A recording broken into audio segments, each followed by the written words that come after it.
sensitivities around name across the world tend to vary. And I think we all need to be aware of what a person's preference is before we go ahead and dive headfirst I into. appreciate that, Omer. All right, Great. well, So we've got just about a half an hour, right?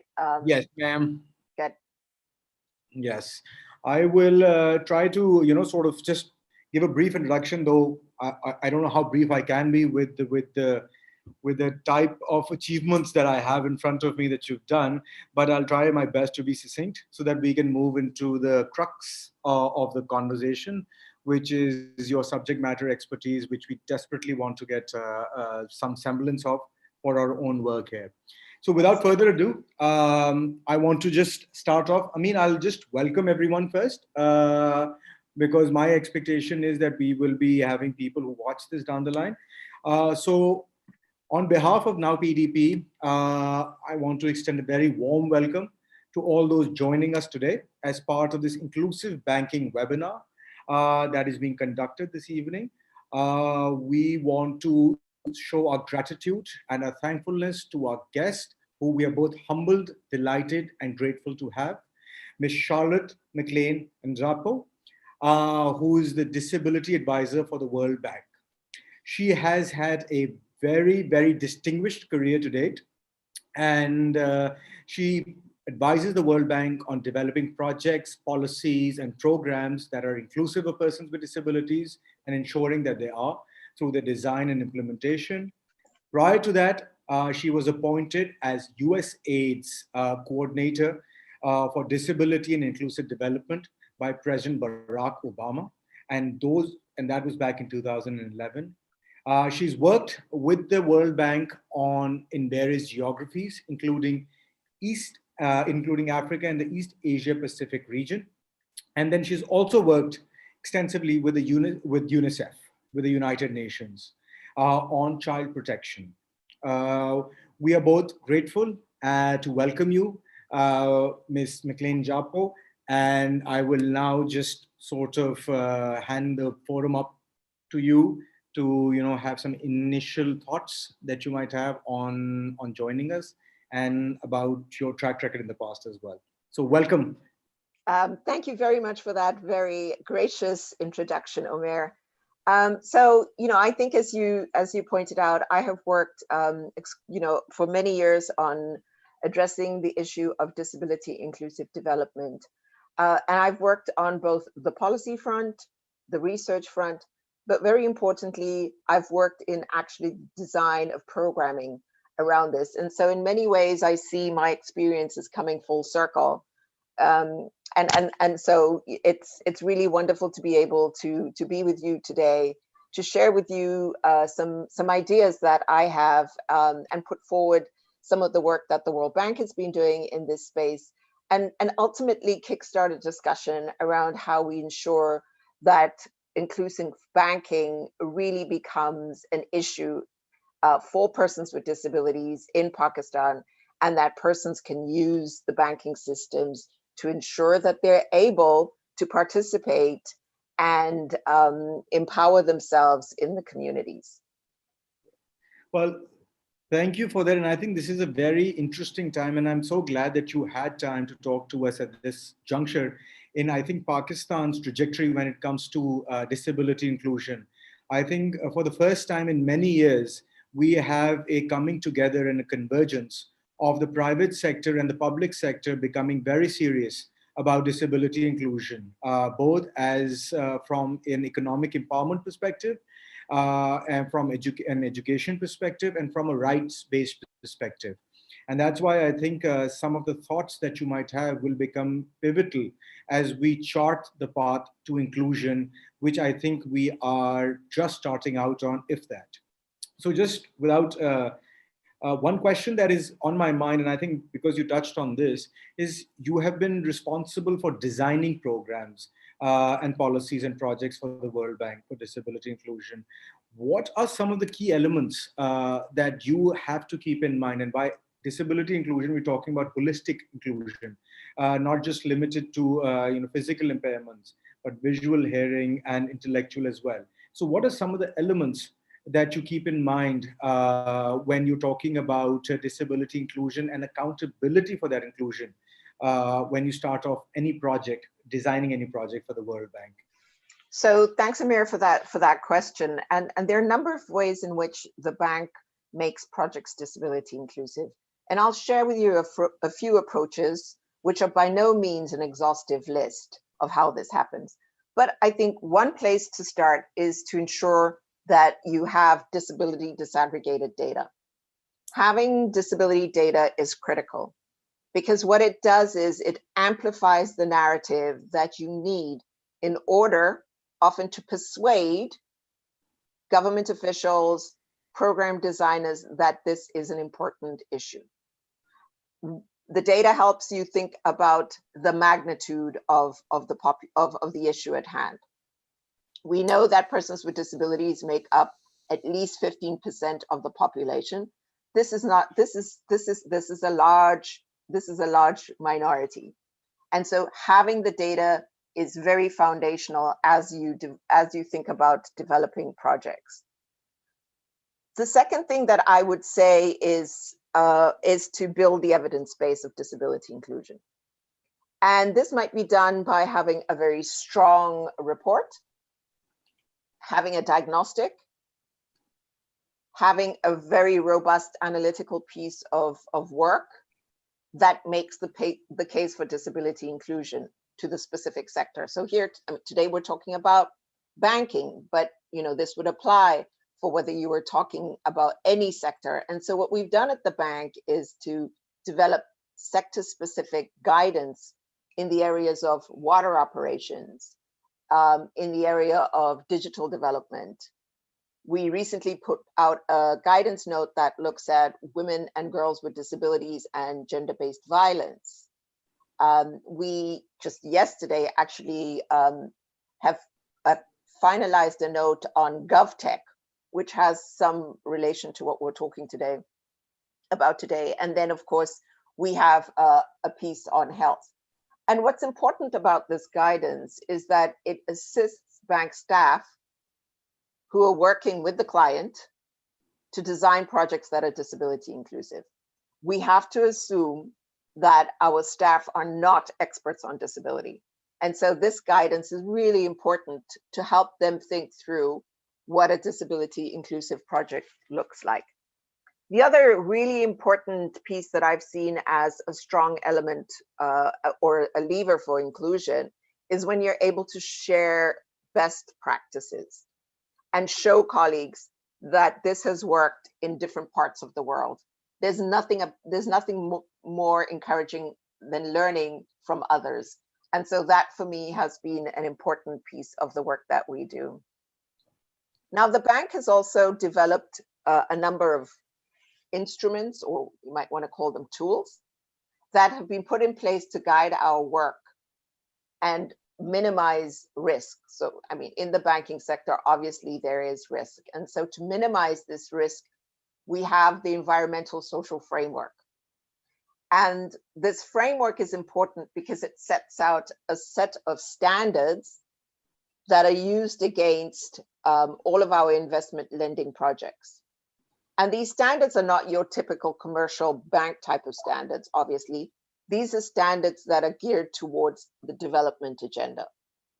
And so amongst these 10 standards, there are 3 standards that specifically mention persons with disabilities or have some explicit relevance to persons with disabilities. The one standard within these 10 is a standard on non-discrimination. And that's really essential because from the get-go, it becomes an issue that you cannot discriminate against persons with disabilities. But it also looks at a host of other typically excluded groups. Another standard that is very important is a standard that speaks to the issue around universal access. And so it speaks to universal design and ensuring that infrastructure is inclusive of persons with disabilities. And then lastly on these standards is the standard 10, which requires participation of persons with disabilities in World Bank consultations. So as we design with the government projects, there's a requirement for us to have consultations. And it's essential that at that time, we're bringing in persons with disabilities to make sure that we're hitting the right notes and that we're addressing the right issues. Right. We have a disability inclusive accountability framework. And then just lastly, I'll say on this point is that we also have some corporate commitments that the institution has made on disability inclusion, and that training is absolutely essential, because again, we cannot assume that our staff understand what disability inclusive means. I think that's actually very, very relevant, because every response or every point that you were laying out, I was realizing where we stand in Pakistan in relation to that. And I think when it comes to data, I think that was the first point that you made. The disaggregate, sort of availability of disaggregate data. That's the biggest challenge that we face in Pakistan. Is the census that was conducted most recently did not even have any questions relating to disability. So the numbers and statistics that came out were close to something around 0.4% of the total population, which was grossly understating the number by, I think, 30 times or something along those lines. And I think that has been one of the big reasons why we have not been able to drive the mandate with much fervor, because it has, then the responsibility lies with a lot of people uh, who are in the private sector as opposed to the government sector, because they don't have any vested interest in pushing this agenda. So I think data was one thing. Evidence-based, robust research, there are smatterings of that, but nothing comprehensive and conclusive that any institution or recognized institution has put together, except for the British Council and actually the Economist, which did take some stabs at compiling some information, disaggregating from evidence-based research. But again, those are the only two studies that we were a part of, that we are aware of, that were done by internationally recognized publications and bodies. The point that I want to touch on was the best global practices. I think that's where we feel the biggest and the most short-term success can be made for Pakistan. And also from your experience, because you've worked in East Asia and Pacific and some regions of Africa, which, again, not to draw apples and oranges comparison, but there are countries in Africa and East Asia and Pacific which closely resemble Pakistan's makeup when it comes to progress and on certain goals. So I wanted to touch a bit on that. What were some of the challenges that you faced while you were developing policies and programs and designing programs in, let's say, Africa and some parts of East Asia and Pacific, which I think we might be able to draw some comparisons to as pertaining your best practices from a global perspective? So that's a great question. And I think, some of the challenges that I faced in the Africa region have often been linked to the lack of robust data. So, very much similar to Pakistan in that regard. And then I think the other challenge that I've seen is the competing priorities that governments may have. So you've got limited fiscal space, you've got a whole host of different priorities, and it's that idea of how do you streamline, how do you sequence, and so often there appears to be attention there. But I've also worked in South Asia, and I think a lot of the challenges are the same. The level of capacity, the lack of regulatory frameworks on these specific issues is one that I see. But I should also say that I've seen a lot of opportunities. And I've seen eagerness from governments, from African governments, to engage on advancing disability inclusion. For example, in Senegal, we have a transport project that is very inclusive of persons with disabilities. In Rwanda, we're working to ensure that a new digital development project will be inclusive. And so working from the get-go to ensure that inclusion is baked in. And then in Africa, we have a whole host of projects on inclusive education and ensuring that children with disabilities are able to obtain an education, a quality education. So there are some constraints for sure, but I think there are also a huge number of opportunities. And I think that that's what we need to focus on. How do we work with governments so that they can see the value of being disability inclusive. Right. I think, because your first response had so much information in it that I wanted to sort of just take that further a bit. You were talking about, developing tools and standards. And I think you had mentioned out of the 10 standards the World Bank has developed, three pertain specifically to persons with disabilities, relating to non-discrimination, sort of universal access, and then also you spoke about nothing about us without us, the notion of having persons with disabilities be a part of the narrative when policies are being formed. But one thing that you touched on, I think all of these make a lot of sense. And you see the difference in the banking sector in Pakistan, where there are foreign banks do take into account the non-discrimination element within their policy framework. It is where the local banks come in that the challenge sometimes arises, because they're not as well aware, or they don't have global best practices that they're implementing within that. So the non-discrimination is something that is new, but it's only been practiced by a handful of banks here, because that's the global policy overview. The interesting thing that I thought in all of this was, and I want to ask your opinion on this, you said that one of the most important elements is a sensitization or the training of the staff, which I think speaks volumes about how serious an institution is. And I wanted you to elaborate a bit more on some of the challenges, or the need for sensitization that you feel exists, or the way that the World Bank goes about it for its own staff, for that matter, to become aware of how to deal with persons with disabilities as customers, as stakeholders. So another great question. And I think we do it in different ways. So I think having guidance notes, again, is very useful. So you provide an easy to read note that sets out very concrete examples, right? And so that's definitely one way of passing and sharing knowledge. Another thing that we do more increasingly is to host clinics.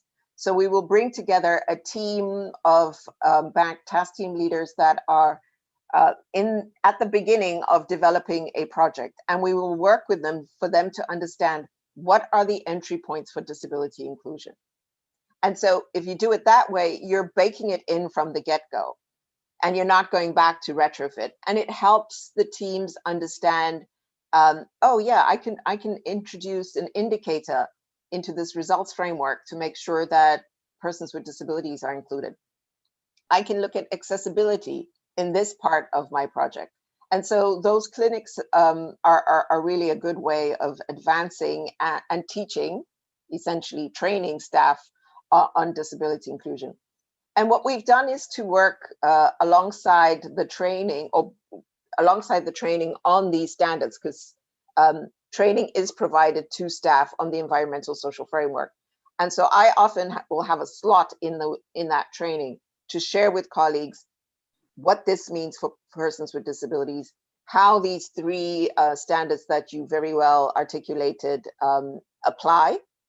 And then also to say to them, look, we know that this is relatively new to you, but we're here to assist. I have a team that can help you work through this. And that's very reassuring. It helps staff understand that we can move this agenda together. And then lastly, I'll just say what we're in the process of doing right now is developing a number of e-learning courses for staff on the collection of disability disaggregated data, because it's a relatively complex issue. And so we think that these e-courses will be very helpful to staff to help them think through how to ensure that they can do this in a more confident manner. Right. I think, the things that you were laying out, I think that in the digital age, and especially in the times of COVID, I think e-learning modules are something that we feel can become the norm when it comes to spreading the information on disability inclusion, sensitization, building the capacity of individuals, institutions, and society in general. A quick question I had was, you worked with the USAID on developing, their programs to become inclusive under, President Barack Obama's government. I was just a little curious, 2011 to 2021, 10 years of 10 years since that project, or since a lot of these things started off, how many of them have been actually implemented in the last 10 years? Because the reason, I'll give you an overview of why I'm asking that. In Pakistan also, we have noticed that the regulator, which is the Central Bank of Pakistan, the government, which are devolved powers to the provinces, have put down good frameworks, but the implementation on a lot of these frameworks is where the problem arises. And I just wanted to get a sense of how effective have been the USAID frameworks and policies and project and elements that they've built into their projects from 2011 to 2021, the last 10 years. So look, I mean, I think it varies from country to country, and there are lots, context becomes very important in how implementation happens. I mean, I think some of the US aid projects that I'm aware of have really taken off and have borne unbelievable success. And one example is directly related to the discussion today on inclusive banking, and it was a USAID project support in Paraguay, where they supported banks to make sure that they could be more disability inclusive. And what they did was, the support came way by supporting a mentoring program, which would bring young accountants with disabilities into the banking sphere. And this had multiple ripple effects. One was that you now had staff with disabilities that were in the banking sector. As a result of that, you had the physical infrastructure of the banks becoming more accessible to persons with disabilities. And in the case of Paraguay, we also saw the actual banknotes being adapted to be more accessible. So I think there are a lot of very successful projects that USAID has put out, has supported. Currently, I'm supported by USAID on projects that look at inclusive education in Africa, and they definitely are working. Again, we're working on 8 countries. Not all of them are exactly at the same level, so context is important. Right. But I think, Omer, what for me is the issue in relation to your question is, how do we ensure that there's accountability? And how do we ensure that there is proper supervision and monitoring of projects? And here, I think, is a really important role for organizations of persons with disabilities to hold these projects to account, and to address them when they're not inclusive, and to call out and use the grievance redress mechanisms that many of these projects have. So the environmental social framework that I mentioned has a very expansive grievance redress mechanism. So people can report projects that are not inclusive. And this is something that, again, I think organizations of persons with disabilities need to be aware of. Right. I think those are the points that have come to light for us in the last 3-4 months.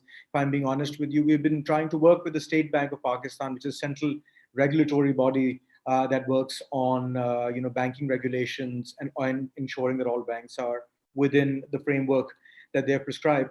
And that's the ownership has come in when they felt the accountability is going to be there through either social media or through other more organized and formal ways of holding people or organizations accountable. And I think that takes me, I want to break this last question down into 2 folds. One, we have been working with our state bank in Pakistan here, State Bank of Pakistan, in developing a regulatory framework.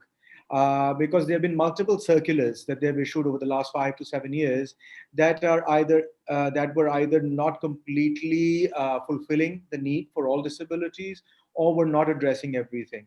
And as we go along this journey, we have put together a set of recommendations. But I'd be very interested in what some very high level thoughts would be from your side that the central bank needs to keep in mind when making these circulars or formulating, sort of this guidance for the banks to follow and adhere to? So, Omer, thank you very much for that. And I also recognize that my advice will be very much at high level. And I would obviously need I would have to have the benefit of looking at the documentation, but I think there are some kind of guiding points or action points to consider. So I would say to ensure that persons with disabilities are involved in the conceptualization, in the design, in the monitoring of making that workplace and the services accessible. I think, as you point out, also having a very solid regulatory framework that is enforceable and has a system that makes it enforceable. So operationalizing it is really important. And I mean, that's important for a whole host of reasons, right? I mean, one of the things is that, that type of a regulatory framework helps put all banks on the same page. And to your earlier point, you don't want some banks that are accessible, some banks that aren't. So uniformity in terms of services is really important. You don't want a situation where the bank across the street is accessible and the bank across, and while the other one isn't. The value here is that you can mandate that all, ATMs have Braille and that they have the required height requirements in place. But I also see that there's an immense value of training staff in these institutions who provide services to persons with disabilities. Right. And then finally, just drawing on the experience from Paraguay, hiring persons with disabilities is an excellent way of making sure that your workplace can become accessible. Right. And as I said, there are some international examples of how this can happen. Right. So I think just one last point, sort of take away from this. You spoke about, the conceptualization, design, and monitoring should have persons with disabilities involved when any central body or is forming or framing their regulations. But I think something which is very interesting was your second point is operationalizing it, so that you are not just talking about a policy framework. And when it comes to operationalizing it, we talk about how can the banks and the microfinance banks that are working to implement this can go about sort of implementing these policies. And I think, if I'm correct, you said by training their staff and by hiring persons with disabilities so that they become self-advocates within these institutions. And I would say the other thing is to ensure that you have information as a two-way stream, because it's also really important for persons with disabilities to know what their rights are vis-a-vis banking. And that's really important. Where people have been excluded for so long, they may not pick up on some of these services. So campaigns that really address and sensitize the population that you're trying to reach is also really very important. And then I would lastly say that investing in bringing, I think there's value in investing in bringing in the right type of expertise to help guide the development of the regulatory frameworks. I think it was wonderfully responded. I think the question, I'm still admiring your response, because I think you spoke from a conceptualization, design, and monitoring perspective, operationalizing it in the first part. And then my other question would have been, how can we get the banks to enforce it? And you said training their staff, hiring persons with disabilities, and also making information a two-way street, so that awareness sessions and advocacy sessions are being held, so people with disabilities are aware of what their rights are vis-a-vis banking, and also making those stakeholders at the banks aware of what they need to provide as services as part of the statutory requirements and just as requirements from themselves. One last key message that I would like for you to give from the World Bank's perspective on inclusive banking, what would be the one major message that the World Bank wants to ensure that wherever it's holding projects, be that the banking sector or wherever else, as you were mentioning, areas like water, digital projects, GBV, gender-based violence, what are some of the key elements that the World Bank wants to make sure are being implemented wherever they work in or whatever their projects are, particularly focused on inclusive banking, but more holistically as well? So on inclusive banking, I would say that the key messages would be to ensure that everybody is included, and that no one is left behind. And that's very linked to the SDGs and the 2030 agenda. But I think it's also important that when we think about banking, that we also think about the unbankable, because the business of the bank is of the World Bank is to reach those furthest left behind. And very often those are people who are so-called the unbankable. And ensuring that persons have access to financial inclusion. And it might be the formal bank, but it might be microfinancing, as you've mentioned earlier on. And I think, for the bank, the messaging is to ensure that everybody can enjoy equal and fair access to quality financial products and services. And you could supplant finance with water. It doesn't matter. It's really about ensuring that people have access to spaces, to the markets, and that people are treated with dignity. No, I think that actually very succinctly sums it up, because one of the approaches that I think now PDP, our institution, also takes is the holistic inclusion of persons with disabilities cannot happen with just sporadic elements or with sporadic initiatives. There has to be a life cycle of inclusion that has to take place, from their identity to education to their independence. And we're very grateful, Ms. Mclean, that you took time out from your extremely busy schedule, because Amin was telling me that you are back to back in meetings, and especially in this day and age when you were just mentioning about 8 projects that you're working on simultaneously. And all of these nuggets of information, these gold nuggets of information, might I say, really have given us a perspective on how important it is for us to think of inclusion holistically. Because if you talk about disenfranchised groups in general, persons with disabilities, religious minorities, transgenders, women, can all benefit from inclusive policies. And when it comes to access to finance, we feel strongly that economics is at the crux of a lot of these challenges. So we really would like to appreciate your candor, your feedback, and we hope that we keep these channels of communication open with you, because we really do hope that the banking sector in our country, in Pakistan, and the leaders of the banking sector, particularly the SPP, would sort of listen to some of the advice that you give, and you have a chance of having an audience with them so that we can discuss some of these elements as well. Thank you so much. It's been my great pleasure. Take care. Thank you. Thank Bye-bye. you. Thank you. Take care. Bye. Bye.